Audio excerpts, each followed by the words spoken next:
Shalom. En esta ocasión trataremos de iniciar una serie de videos sobre las parábolas de Yeshua. Estas palabras del maestro son muy importantes para nuestra vida porque nos enseñan diferentes formas de mostrar nuestro comportamiento, de seguir la Torá y muchas cosas más que tienen que ver con nuestra propia vida.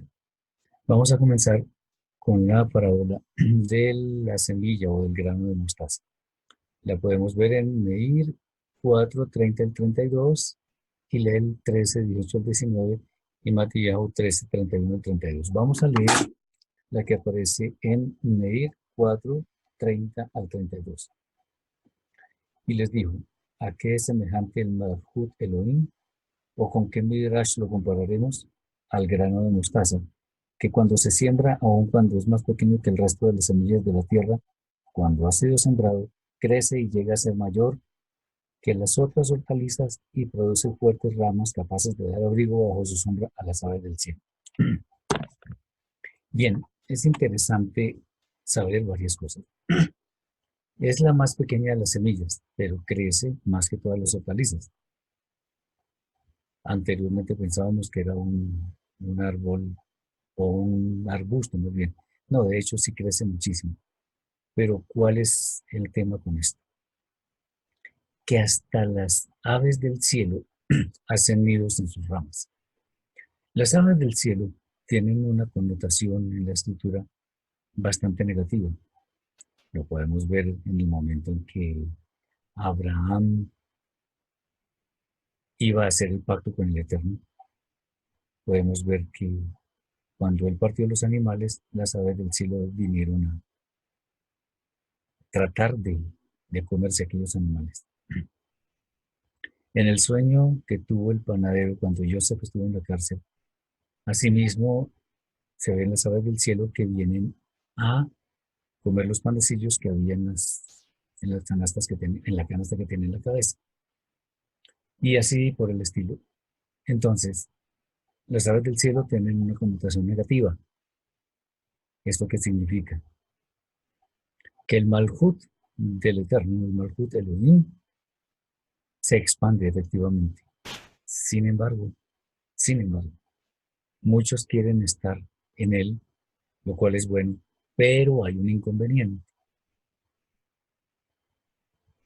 El Malhut, por muchos que quieren estar en él, lo atacan. ¿En qué forma? Lo atacan con doctrinas que son ajenas a la escritura. Entonces, de esto vemos el tema de la Trinidad, el Evangelio de la Prosperidad, muchísimas otras. Entonces, el asunto aquí, ¿cuál es? El Malhud está disponible para todos, pero es atacado, trata de ser violentado por aquellos que, como las aves del cielo, tratan de dañar lo que encuentran a su paso. Entonces, las enseñanzas de la Torah han sufrido distorsiones a lo largo de la historia de la humanidad. Estas distorsiones las han causado básicamente las religiones que el hombre ha creado. ¿Y cuál es el asunto acá? Que estas doctrinas que han distorsionado el entendimiento de la escritura, lo que han hecho es dañar la fe de muchos. Entonces, estas doctrinas corresponden básicamente a interpretaciones particulares, muchas veces ignorando el trasfondo hebreo de la escritura. Por lo tanto, debemos tener cuidado porque independientemente de que estemos en el Malhut, hay muchos que lo quieren atacar. Y aprovechemos para decir qué es el reino, qué es el Malhut.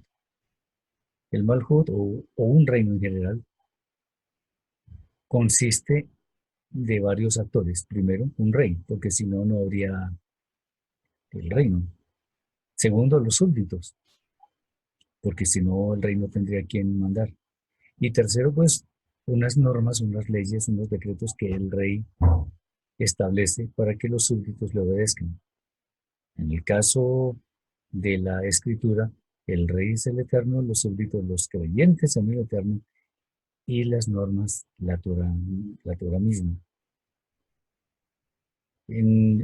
Cuando encontramos que hay distorsiones de la Torah, es porque hay personas que en forma muchas veces inescrupulosa interpretan a su acomodo y por eso desvirtúan el sentido original de la escritura.